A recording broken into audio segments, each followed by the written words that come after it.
இந்த வலிகள் சம்பந்தமான எல்லா வியாதிகளுக்கும் இயற்கை மருத்துவம் மற்றும் வர்ம சிகிச்சை மூலியமா வைத்தியம் பண்றாங்க. இயல்பா மருந்தென வேணாவாம் யாக்கைக்கு அருந்தியது அற்றது போற்றி உணின். இது வந்து திருவள்ளுவர் நம்மளுக்கு கொடுத்த ஒரு கொடைங்க. அவர் வந்து நம்மளுக்கு கொடுத்துட்டு போனதுல மருந்துங்கிறது ஒண்ணு தேவையில்லைன்றாரு.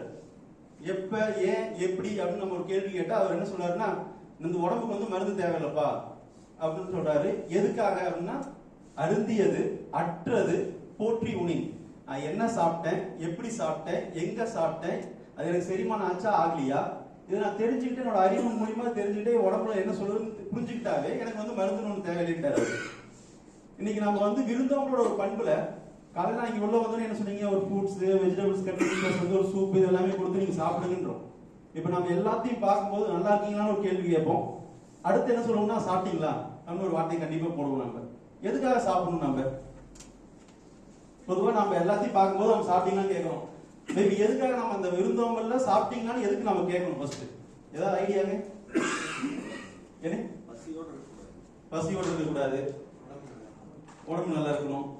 இப்ப எனக்கு தெரியல, எனக்கு பசிக்குதுன்னு நான் சாப்பிட்டுக்கணும் தானே. நீங்க ஏன் நம்ம இன்னொருத்தர் பார்த்து நீங்க ஏன் கேட்கணும் சாப்பிட்டீங்களா ஒரு வார்த்தை எதுக்காக கேட்கணும்? நம்ம இதுல என்னன்னு கேட்டீங்கன்னா, பண்பாடு மட்டும் இல்ல, இங்க வந்து மகான்கள், ஞானியர்கள், சித்தர்கள், யோகிகள் இவங்க எல்லாமே வந்திருக்காங்க. இதுல வந்து வள்ளலார் வந்து ரொம்ப ஒரு கொடையை வந்து இது பண்ணியிருக்காரு. பிணியிலேயே பெரிய பிணி எதுன்னு கேட்டீங்கன்னா, இப்ப நம்ம வந்து கை கால் வலிக்குது, இடுப்பு வலிக்குது, மூட்டு வலிக்குது, எல்லாம் வந்து நோயே கிடையாது. கேன்சர் அதுவுமே பெரிய நோய் கிடையாது. பசிங்கிறது பெரிய பிணிங்க. அந்த பசி பிணிங்கிறது வந்து இன்னைக்கு நம்ம இந்தியாவில் இருக்கக்கூடிய பாப்புலேஷன்ல வந்து பாத்தீங்கன்னா, இப்போ ஒரு 143 கோடி மக்கள் தொகை இருக்குன்னா, இதுல வந்து ஒரு இன்னைக்கு காலையில பிரேக்ஃபாஸ்ட் கிடைச்சிருமா, நேற்று சாப்பிடாம படுத்திருக்காங்க, இன்னைக்கு காலையில ஏதாவது வயிற்று கலவுக்கு ஏதாவது கிடைச்சிருமாங்கிற இயங்கிட்டு படுத்தக்கூடிய உயிர்கள் வந்து பாத்தீங்கன்னா 60 to 70% ஆஃப் பாப்புலேஷன். அதை வந்து நம்ம கம்பேரிட்டிவா திங்க் பண்ணீங்கன்னா தமிழ்நாட்டில் நம்ம ஃபார் பெட்டர். நீங்க இன்னைக்கு வந்து சத்திய தர்மசாலைன்னு ஒருத்தர் நிறுவிட்டு அவர் என்ன பண்ணியிருக்காருன்னா, நீங்க அங்க போனீங்கன்னா உங்களுக்கு வேற ஞான மார்க்கத்தை பத்தியோ நீங்க வந்து இப்படிதான் உயிர் வாழணும், இப்படிதான் வந்து ஞானத்தை பேசணும்ன்றதெல்லாம் பேசவே இல்லை. அவர் ஃபர்ஸ்ட் போன நீங்க சாப்பிட்டுருன்றாரு. அப்ப நம்ம பாடியில வந்து 150 trillions ஆஃப் செல்ஸ் இருக்கு. இதை நீங்க ஒவ்வொன்றும் தனித்தனியா இயங்குது, தனித்தனியா சுவாசிக்குது, தனித்தனியா கழிவுகளை வெளியே எழுப்புது, உடிச்சு எடுத்துக்குது. இது எல்லாமே இயங்குறதுக்கு ஃபர்ஸ்ட் தேவை என்ன? மூலப்பொருள் என்ன தேவை? இப்போ ஒரு பைக் ஓட்டணும்னா அதுக்கு என்ன எரிபொருள் தேவைன்னு சொல்றோமோ அந்த மாதிரி நம்ம பாடி இயல்பா இயங்கணும்னா உணவுங்கிறது ஒரு முக்கியம். இங்க நம்ம எல்லாரும் ஒரு நோய்வாய்ப்படும் போது நம்ம என்ன நினைக்கிறோம்னா, ஐயோ எனக்கு நோய் வந்துருச்சு அப்படின்னு நம்ம ஒரு விஷயத்தை திங்க் பண்றோம். அல்லது வந்து நோய் வந்ததுக்கு அப்புறம் நம்ம என்ன பண்றோம், நான் இனிமேல் ஒரு சத்திய பிரமாணம் எடுக்கிறோம், நான் இனிமேல் எல்லாத்தையும் நான் சரியா செய்வேன், இதுக்கு முன்னாடி வரைக்கும் நான் என்ன தப்பு பண்ணா எனக்கு தெரியாது, நான் இனிமேல் எல்லாத்தையும் நான் சரியா பண்ணுவேன், இனிமேல் நான் வந்து கரெக்டா எல்லாத்தையும் மாத்திக்குவேன் அப்படின்னு நினைக்கிறேன். இன்னைக்கு நாம ஒரு நோய்வாய் பட்டதுக்கு அப்புறம் ஒரு ஹாஸ்பிட்டல் போறோம், ஆமாவா இல்லைங்களா? எஸ். அப்ப நோய்வாய் படுறதுக்கு முன்னாடி வரைக்கும் நம்ம ஹாஸ்பிட்டல் போகல. அப்ப நோய்வாய் படாததுக்கு முன்னாடி வரைக்கும் உங்களுக்கு யாரு வந்து எந்த டாக்டர் வந்து நீங்க குழந்தையா சைல்ட்ஹுட்ல பிறந்து வளர்ந்து இன்னைக்கு பிறந்து நீங்க ஒரு எல்லாருமே ஒரு 40+ இருக்கீங்க, இங்க இருக்கவங்க பிளஸ் ஒரு 30+, ஒரு 50+ இருக்கீங்கன்னா, அப்பா அம்மா நம்மளோட உடம்போட ஆரோக்கியத்துக்கு எந்த டாக்டர்கிட்ட வந்து பிரிஸ்கிரிப்ஷன் வாங்கிட்டு இருந்தாரு? மேபி அவங்க வந்து பிரிஸ்கிரிப்ஷன் நம்ம சொல்லும் போது நம்ம என்ன நினைச்சுக்கலாம், மருந்து மாத்தி நினைச்சுக்கலாம். அது கிடையாது. ஒரு டயட் சார்ட்டை எந்த டாக்டர் வாங்கியிருப்பாங்க? வாங்கலி. நம்ம தாத்தா பாட்டி அவங்களோட வாழ்வியலோட அடிப்படையை நம்மளுக்கு கற்றுக் கொடுத்தாங்க, நம்மளோட அம்மா அப்பா நம்மளுக்கு கற்றுக் கொடுக்குறாங்க, நம்ம அடுத்த ஜெனரேஷன் கற்றுக் கொடுக்குறோம். இதுதான் நம்மளோட. நீங்க இப்ப எப்படி ஒரு பாரம்பரியத்தை காப்பாற்றணும்னு ஒரு அசோசியேஷன் வச்சு நீங்க இதை ஃபாலோ பண்றீங்களோ, சேம் அதே மாதிரி இயற்கை மருத்துவங்கிறது என்னன்னா நம்மளோட வாழ்வியலோட அடிப்படைங்க. நம்ம எப்படி வாழ்ந்துட்டு இருக்கோங்கிறதுக்கான அடிப்படை தான் இயற்கை மருத்துவம். இது வந்து நகமும் சதையும் மாதிரி. நீங்க வந்து இதை தனியா நம்ம வந்து இயற்கை மருத்துவம் படிச்சுட்டோம், நாங்க நிறைய எங்களுக்கு மட்டும் தெரியும் உங்களுக்கு தெரியாதுங்கிற மாதிரிலாம் கிடையாது. நம்மளோட தி வேர்ல்ட் பெஸ்ட் டாக்டர் யாருன்னு கேட்டீங்கன்னா நம்மளோட அம்மா தாங்க.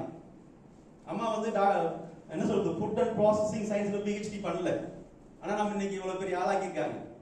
அவங்க வந்து உங்களோட முகத்தை பார்த்து கை குழந்தை நீங்க இன்னைக்கு வந்து ஒரு பெரிய தி வேர்ல்டு ஃபேமஸ் நீங்க பீடியாட்ரிஷியன் கூட நீங்க படுக்க வச்சுட்டு அந்த குழந்தையை பார்த்து சார் எங்க பொண்ணுக்கு என் குழந்தைக்கு என்னன்னு பார்த்து சொல்லுன்னா சொல்ல முடியாது. அந்த டாக்டர் என்ன கேட்பாருன்னா, உங்க குழந்தைக்கு என்னென்ன தொந்தரவு படுச்சுன்னு சொல்லுங்கம்மா, அந்த அம்மாட்ட தான் கேட்பாரு. இல்லைங்க திடீர்னு அழுதுச்சு, பால் குடிக்கல, இதெல்லாம் அவங்க சொன்னதுக்கு அப்புறம் தான் அவர் கன்க்ளூட் பண்ணுவார், மேபி இதுவா இருக்கலாம் அப்படின்னு சொல்ல முடியும். ஆனா அந்த அம்மா வந்து அந்த குழந்தையோட மார்பை அணைக்கும் போதே குழந்தைக்கு வயிறு தான் வலிக்குது, இது பசிக்காதா அழுகுதுன்னு எல்லா உணர்வும் இது பண்ணாங்களே. அவங்க எந்த காலேஜ்ல போய் வந்து பாத்தீங்கன்னா பேசியல் டயக்னோசிஸோ சைக்காலஜியோ படிச்சு வந்தாங்க? கிடையாது. இதுதான் வந்து வள்ளலார் சொன்னாருங்க. அருட்பெருஞ்சோதி அருட்பெருஞ்சோதி தனி பெருங்கருணை அருட்பெருஞ்சோதினார். உங்களுக்குள்ள இருக்கக்கூடிய உயிர் இருக்குல்ல, இந்த உயிராற்றலுங்கிறது வந்து தனி பெருங்கருணைங்க. இது வந்து இந்த பிரபஞ்சத்தையே கட்டி ஆளக்கூடிய ஒரு வல்லமை படைத்தது. அப்ப இதை வந்து நாம வந்து உணவோட கோட்பாட்டுல நம்மளோட தாய் எவ்வளவு தூரம் உங்களை வந்து அக்யூரசியா வளர்த்துருக்காங்கன்னு பாருங்க. அப்ப நம்ம இன்னைக்கு எவ்வளவு பெரிய ஆளா ஆயிருக்குன்னா நம்ம இது எல்லாத்துக்கான பவுண்டேஷன் கேட்டீங்கன்னா உங்களோட உணவுங்கிற ஒரு மூலக்கூறு மட்டும்தான். உங்க உடம்புல வந்து ஹார்ட் இருக்கலாம், கிட்னி இருக்கலாம், லிவர் இருக்கலாம், இதெல்லாம் ரொம்ப வைட்லான ஆக்கணுங்க, இதெல்லாம் ஒண்ணுமே பண்ண முடியாது, இதெல்லாம் ஒரு பிரச்சனை வச்சுன்னா சரியே படுத்த முடியாது நம்ம சொன்னாலும் கூட நீங்க இன்னொரு பேஸா நீங்க போய் பேசிக்ல என்ன நடந்திருக்குன்னு அதோட ஃபவுண்டேஷன் போய் பாத்தீங்கன்னா, அம்மாவுக்கு வந்து நம்ம இப்ப அம்மாவோட கருவறையில இருந்தோம்.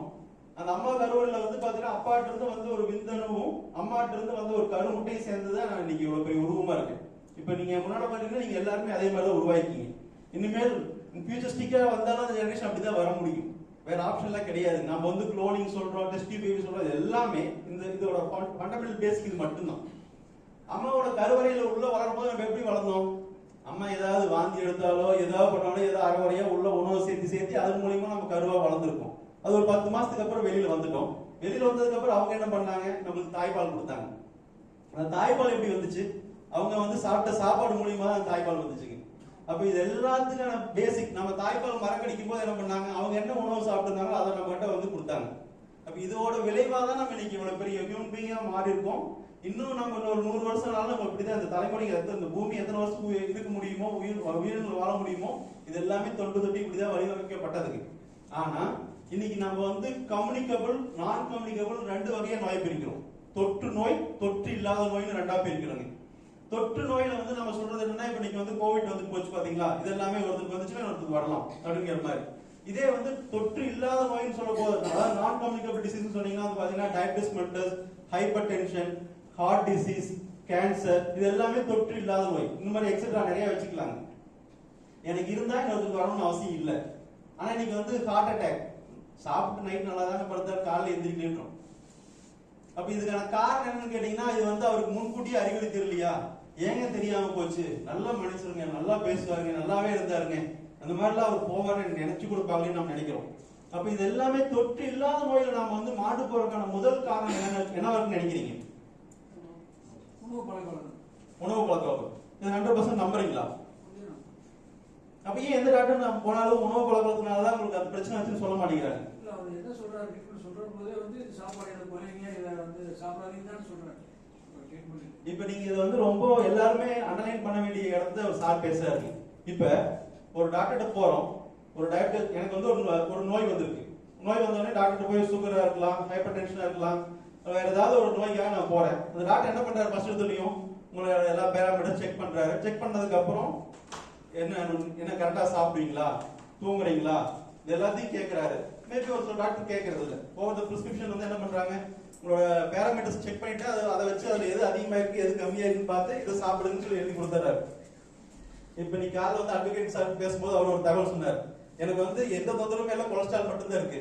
டாக்டர் போனே ஒரு சிம்பிளா ஒரு மெடிசன் எழுதி கொடுத்தாரு, நான் போட்டு இருக்கேன். அந்த கொலஸ்ட்ரால் வரக்கோ அல்லது வந்து உங்களோட டயபிட்டிஸ் மெல்டஸ், இது எல்லாத்துக்கான முதல் காரணம் என்னன்னு கேட்டீங்கன்னா, நீங்க சொன்னதே தான். நீங்க நான் கேட்ட கேள்விக்கு நீங்களே தான் பதில வச்சிருக்கீங்க. நம்ம உணவு பழக்க வழக்கம் நம்ம பேசிடுறோம்.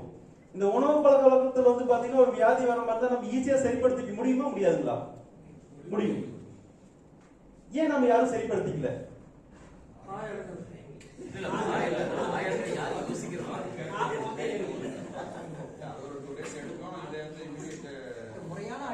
முறையான அறிவுரை யாருக்கும் வந்து கிடைக்கிறது இல்லை. நீங்க வீட்டுல ருசியா பண்ணிடுறாங்க.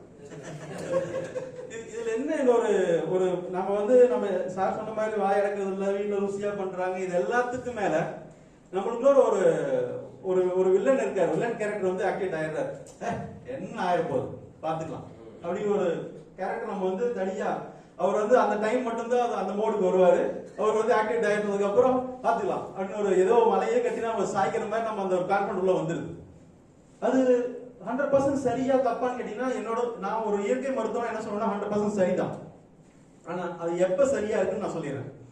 இங்க நாம என்ன நினைக்கிறோம்னா, எல்லா பிரச்சனையும் எக்ஸ்ட்ரீம் கொண்டு நிறுத்தி வச்சுக்கிட்டு தான் நம்ம வந்து அந்த இடத்துல ஆரோக்கியம் தேடுறோம். இன்னைக்கு ஒருத்தர் வந்து நான் இதை வந்து மேடை நாயகத்துக்காக இது உங்ககிட்ட இயல்பா பேசுறது தப்பா நினைச்சுக்க வேணாம். நம்ம என்ன பண்றோம், எல்லாருமே ஒரு ஆல்கஹால் சாப்பிடுறவங்க என்ன சொல்லுவாங்க, இன்னைக்கு ஃபுல்லா கோட்டை அடிச்சுட்டு நைட்டு வந்து என்ன சொல்லுவாருன்னா, மாப்பிள்ள நாளைல இருந்து எதையுமே தொடவே கூடாது, அதாவது நாளைக்கு இன்னைக்கு நீ முடிச்சாச்சு, நாளைல இருந்து நான் தொட மாட்டேன்.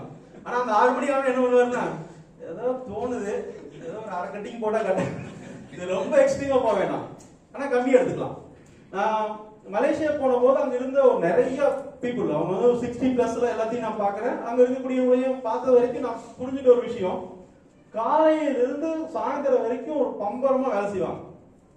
நான் சாயந்தரம் ஒரு 7-8 மணி அல்லது 10 மணிக்கு ஸ்டார்ட் பண்ணாங்கன்னா விடிய காலம் 3 மணிக்கு தண்ணி அடிப்பாங்க.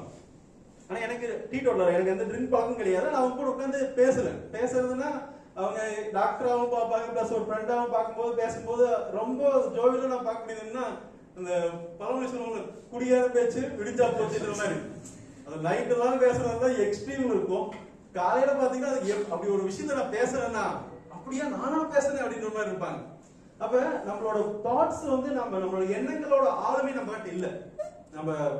நம்ம இங்க என்ன நினைக்கிறோம்னா, இப்ப நீங்க ஒரு உறுதிமொழி ஏற்கிறது எல்லாமே இருக்கு பாத்தீங்களா, எதுக்காக இந்த உறுதிமொழி ஏற்கணும்?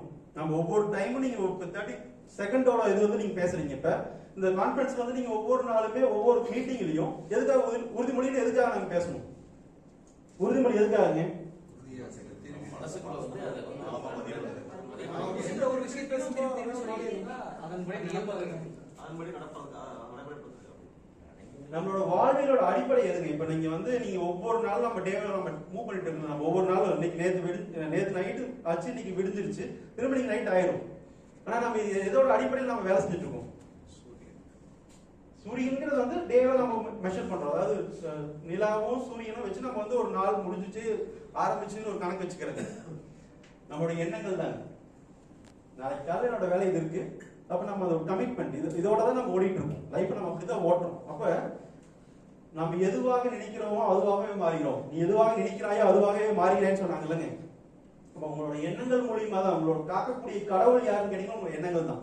உங்களோட எண்ணங்கள் மூலியமாக தான் உங்களோட டேவை நீங்க ஸ்டார்ட் பண்றீங்க, டேவை கம்ப்ளீட் பண்றீங்க, திரும்ப அடுத்த நாள் டாஸ்க் நீங்க எடுத்துக்கிறீங்க. அப்போ இந்த உறுதிமொழி ஒவ்வொரு நாளும் நம்ம ஏத்துக்கும் போது என்ன நடக்கும், நம்மளோட வந்து அது ரிஜிஸ்டர் ஆகுது, திரும்ப அந்த எண்ணங்கள் மூலியமா திரும்ப அதை வடிவமைச்சுக்கிறீங்க, அதுக்கான எக்யூப்மெண்டா நீங்க மாறுறீங்க. அப்ப நான் வந்து ஒரு ஃபுட் ஹேபிட்ஸ், நான் சாப்பிடுறேன், நான் சாப்பிடணும், இது மாதிரி இருக்கணும், அந்த மாதிரி இருக்கணும் நம்ம நினைக்கிறோம்ல, அது எண்ணங்கள்ல மட்டுமே இருந்துக்கூடாது, அது செயலாக்கமா இருக்கும். அப்ப உங்களோட எண்ணங்களை நீங்க எப்ப செயலாக்கமா மாத்துறீங்களோ அப்ப மட்டும்தான் உங்களோட